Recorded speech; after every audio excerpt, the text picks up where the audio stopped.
From Big Fly Baseball to Super Mega Baseball 1, 2, 3, and now 4. Before the game was elevated to cult classic status, it went through many design, presentation, and player model changes. And if we dig deep into these changes, we can see why this year's camera and player model changes are a big deal for the series.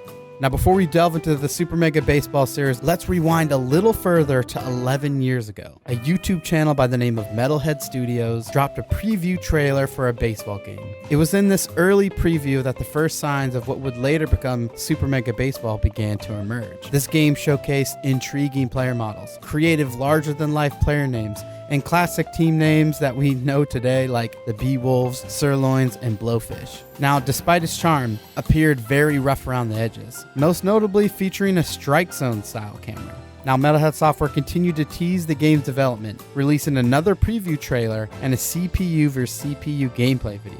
It was clear that this was the prototype for what would come to be Super Mega Baseball. At this time, it seemed that Metalhead Software may have been seeking funding for further development, or just really trying to see what the interest would be. The game appeared to have a fair bit of work ahead, with perhaps only a few teams ready to play and only exhibition matches available. Even so, looking back at this early footage, one can truly appreciate just how far the game has come throughout the years. These initial videos only garnered a few thousand views, and it's fascinating to think that many fans of the series today, myself included, might not have even heard of this at the time. After these initial trailers, Metalhead's channel went quiet. The future of Big Sky Baseball became uncertain, leaving fans to wonder if this was a failed prototype in the challenging baseball market. However, as we know from the history of gaming, passion and hard work often lead to great things. And true to form, Metalhead Software would re-emerge from the silence 3 years later with a trailer for what we now know and love, Super Mega Baseball. So our journey officially starts with Super Mega Baseball 1. The camera angle was reminiscent of the umpire's view, putting us right in the middle of the action. The strike zone was smaller and the PCI was way more unforgiving. The pitch speed was slower, but interestingly, so was the ball off the bat. Let's not forget how the fielder speed was somewhat slow too. This aspect made hitting feel so much more satisfying.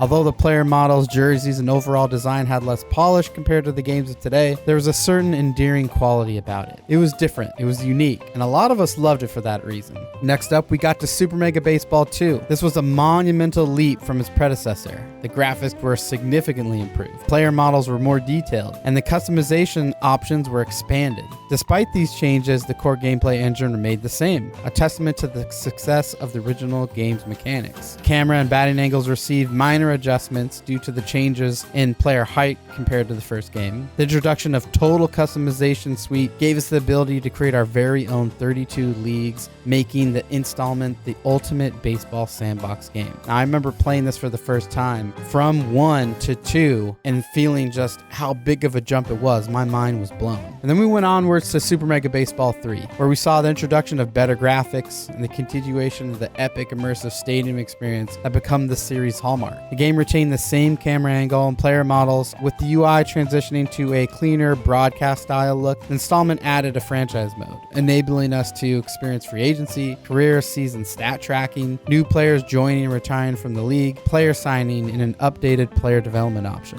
While the jump from the first to the second game was more substantial than from the second to the third, this installment provided a much needed year of depth and improvements. And so finally we arrive at the latest installment, Super Mega Baseball 4. This game introduces some changes to player models and faces, offering a wider variety and more character. The body types remain consistent from previous games, but there's a noticeable shift from the strong, burly look to a more stocky or even overweight type appearance. The game engine remains the same, true to its roots, but the sound effects and batting camera have been given a significant makeover. The revamped sound effects now offer a more realistic experience, immersing us further into the game. Batting camera is more pulled back, allowing for a fuller view of the batter's box. And it looks like the game's UI is clean as ever, but now more of a sports broadcast color palette. There's also the introduction of the chemistry, whose full implications are yet to be explored. And let's not forget about the changes to player experiences. Take Hammer Lungbala, for instance, whose evolution across the series perfectly encapsulates the changes in character design. Look at this. In Super Mega Baseball 1, he resembled a plumber moonlighting as a baseball player, to Super Mega Baseball 4, where his upper body and shoulders seem smaller, his legs look bigger, and he sports a little bit of a pot belly. From an unheard of prototype to SMB1's enduring simplicity, and now SMB4's refined and polished gameplay, the series has consistently delivered unique and captivating baseball experiences. The evolving camera angles and the player models across the series suggest an ongoing quest to find the perfect blend of art style, gameplay, a balance between simulation and arcade, and a harmony between realism and fantasy.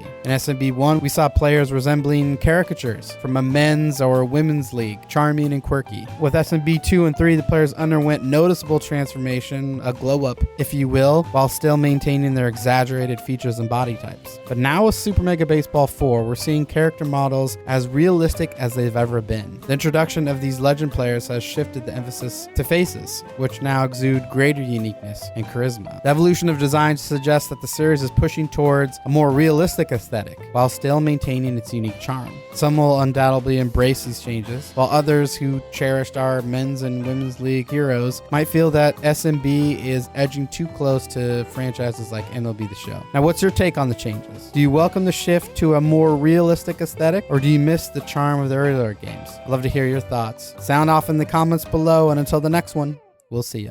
Peace.